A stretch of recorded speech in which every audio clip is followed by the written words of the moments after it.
그리고 천천히 내 스웨터를 끌어올렸다. 서늘한 공기 속에 드러난 뽀얀 두부 위로 민서 선배의 손끝이 내려앉았다. 부드럽게 감싸며 꼭지를 엄지로 살살 문지를 때 온몸에 전기가 흘렀다. 유진 선배는 내 옆에 앉아 목덜미에 키스하며 속삭였다. 숨소리 이쁘다 더 크게 내도 돼. 그날 밤 나는 새 선배의 손길에 완전히 녹아버렸다. 민서 선배가 나를 눕히고 다리 사이로 얼굴을 묻었다. 내가 낯선 대학 생활의 첫 페이지를 넘기던 19살 나는 복도 끝에 402호를 알게 되었습니다. 건물 맨 끝, 복도 불빛조차 닿지 않는 어둠 속에 자리한 그 방은 우리 과 선배들의 은신처였죠. 선배들은 늘 문을 살짝 열어놓고 후배들, 이리 와서 마음의 짐을 덜어놓고 가렴 하고 속삭이는 듯 했습니다. 처음 그 문을 두드린 날은 새벽 2시쯤이었습니다. 문 앞에 서자 안에서 은은한 촛불 같은 조명과 낯선 향기, 그리고 나긋나긋한 웃음소리가 새어나왔습니다. 나는 노크 대신 숨을 고르고 문을 살짝 밀었습니다. 방 안에는 4학년 민서 선배, 3학년 혜린 선배, 그리고 또 다른 4학년 유진 선배가 앉아 있었습니다. 세 명 다 예뻤지만 그 예쁨은 외모가 아닌 내면의 단단한 자신감에서 우러나오는 것이었습니다. 민서 선배가 나를 따뜻하게 맞이했습니다. 야, 너 오늘부터 우리 마음속의 동반자야. 그 말과 함께 문이 잠겼을 때 나는 바깥 세상과 분리된 비밀스러운 결속의 공간에 들어섰음을 직감했습니다. 민서 선배는 나를 침대 끝 가장 안전한 자리에 앉히고는 차가운 캔 음료를 쥐어주며 속삭였습니다. 402호 룰 하나. 여기 들어오면 선배들의 진실된 감정을 절대 거역하면 안 돼. 처음엔 가벼운 심리적 경계 허물기였습니다. 우리는 서로의 가장 민감하고 숨겨진 감정을 질문하는 게임을 했죠. 내가 망설이자 혜린 선배가 뒤에서 살짝 안아주며 귀에 숨을 불었습니다. 두려워. 너의 순수한 마음이 귀여워. 그리고 천천히 내 스웨터 아래에 숨겨진 불안함을 끌어올렸습니다. 서늘한 공기 속에 드러난 뽀얀 내면 위로 민서 선배의 손끝이 내려앉았습니다. 그녀는 내 마음의 가장 연약한 부분을 부드럽게 감싸 안으며 엄지로 가장 예민한 감정의 핵을 살살 건드렸습니다. 그 순간 나는 온몸에 진실의 전류가 흐르는 듯한 격렬한 해방감을 느꼈습니다. 유진 선배는 내 옆에 앉아 목덜미를 어루만지듯 부드럽게 대화를 이어가며 속삭였습니다. 너의 솔직한 숨소리가 아름답다. 더 크게 내도 돼. 여기선 괜찮아. 그날 밤 나는 새 선배의 깊은 이해와 공감의 손길에 완전히 마음을 열어버렸습니다. 402호에서의 시간은 감정의 탐닉이었습니다. 우리는 서로의 심리를 가장 깊은 곳까지 파고들었습니다. 민서 선배는 나를 눕히고 내 다리 사이로 고개를 파묻듯이 나의 가장 어두운 비밀을 조용히 들어주었습니다. 습하고 젖은 슬픔의 계곡을 혀끝으로 살살 훑어 올릴 때마다 내 억눌렸던 자존심이 저절로 들썩이며 울부짖었습니다. 혜린 선배는 내 가슴 위에 올라타 자신의 보물스러운 열정과 고통의 골짜기를 내 앞에 펼쳐 보였습니다. 그 달콤하고도 씁쓸한 고백의 향기가 코끝을 간지리자 나는 본능적으로 공감의 혀를 내밀었습니다. 그녀가 작게 안도의 신음을 흘리며 허리를 흔들 때마다 내 안의 응어리도 점점 뜨겁게 녹아내렸습니다.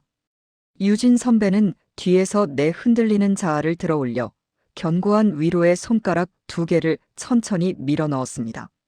앞뒤로 동시에 느껴지는 감미로운 위로와 지지에 나는 끝없이 감정적 절정을 반복했습니다. 그 후로 나는 매일 밤 402호로 향했습니다. 처음엔 나 하나였는데 어느새 같은 1학년 후배 3명이 더 자신의 마음을 고백하기 위해 들어왔습니다. 민서 선배가 웃으며 말했습니다. 이제 우리의 영혼 공유를 제대로 시작해볼까? 그러던 어느 금요일 선배들의 오랜 친구인 재현이와 시우까지 402호의 문을 두드렸습니다. 술이 들어가자 민서 선배가 우리의 관계 규칙을 확장했습니다. 오늘부터 후배들은 선배들의 감정적 거울이야. 성별 구분 없이 모든 감정을 비춰야 해. 재현이가 나를 조심스럽게 끌어당겨 침대에 눕혔습니다. 그의 커다란 손이 내 뽀얀 내면의 취약점을 감싸자 익숙하지 않은 남성의 강한 지지에 몸이 떨렸습니다. 그가 나의 가장 깊은 불안을 입에 물고 살살 빨아올릴 때 나는 외부의 시선으로부터 저항할 힘을 잃었습니다. 시우는 옆에서 다른 후배의 복잡한 마음을 안고 있었지만 어느새 혜린 선배가 나를 가운데로 데려갔습니다. 너 오늘은 우리 둘의 이해 속으로 들어와. 재현이가 앞에서 나의 정면을 이해하려 하고 시우가 뒤에서 나의 그림자를 지지했습니다. 두 개의 뜨거운 지지와 안정감이 동시에 내 안과 뒤를 채웠습니다. 그들의 이해의 리듬이 맞물릴 때마다 온몸에 진정한 공감의 불꽃이 튀었고 나는 안도의 소리를 죽이지 못했습니다. 방 안은 순식간에 9명의 진실된 숨소리로 가득 찼습니다. 선배들은 후배들의 마음을, 남자들은 여자들의 영혼을, 여자들은 또 여자들의 감정을 어루만졌습니다. 심리적 경계가 완전히 무너진 순간이었습니다. 민서 선배가 내 위에 올라타 자신의 깊은 고뇌의 골짜기를 내 허벅지에 문지르며 눈을 마주치고 키스할 때 재현이가 뒤에서 선배를 따뜻하게 안아 지지하고 있었습니다. 그 지지와 유대의 움직임이 고스란히 나에게 전해져 또 다른 감정적 충만감을 만들었습니다. 어떤 밤은 더 심오했습니다. 3명의 선배가 나를 동시에 감정적으로 어루만졌습니다. 한 명은 입으로 달콤한 위로를, 한 명은 손가락으로 깊은 치유를, 한 명은 혀끝으로 가장 예민한 상처를 보듬었습니다. 나는 침대 위에서 몸을 뒤틀며 끝없이 심리적 해방에 올랐습니다. 그리고 남자 둘이 그 틈으로 들어와 번갈아 나를 강한 지지로 채웠습니다. 뜨거운 지지의 물결이 번갈아 들어올 때마다 머리가 하얗게 변했습니다. 하지만 그 모든 깊은 교감 속에서도 공포가 스멀스멀 올라왔습니다. 선배들의 눈빛이 점점 더 많은 진실을 요구하는 탐욕으로 물들었고 후배들은 서로를 볼 때마다 상대방이 받은 깊은 이해에 대한 질투로 가득 찼습니다. 우리는 너무 깊이 들어왔습니다. 그러던 어느 새벽 민서 선배가 나를 조용히 깨웠습니다. 우리, 이 경계 없는 솔직함은 이제 끝내야 할 것 같아. 다음 날 402호는 갑자기 비워졌습니다. 선배들은 졸업 후 각자의 삶을 찾기 위해 지방으로 내려갔고 남자친구들도 자신들의 길을 찾아 떠났습니다. 남은 후배들만 멍하니 앉아 있었습니다. 이제 나는 3학년이 되었습니다. 가끔 복도를 지나며 402호 문 앞에 서면 그때의 따뜻한 향기와 솔직한 숨소리가 떠오릅니다. 뽀얀 내면의 취약점을 감싸던 민서 선배의 손길, 습한 슬픔의 계곡을 치유하던 혜린 선배의 혀끝, 나를 가득 채우던 재현이의 뜨거운 지지, 그리고 9명이 동시에 심리적 해방에 다다르던 그 밤. 402호의 문은 지금도 살짝 열려 있습니다.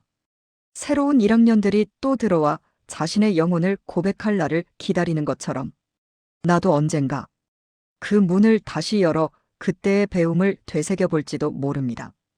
그때의 달콤한 전율이 아직도 내 몸 구석구석 가장 깊은 심리에 남아있으니까요.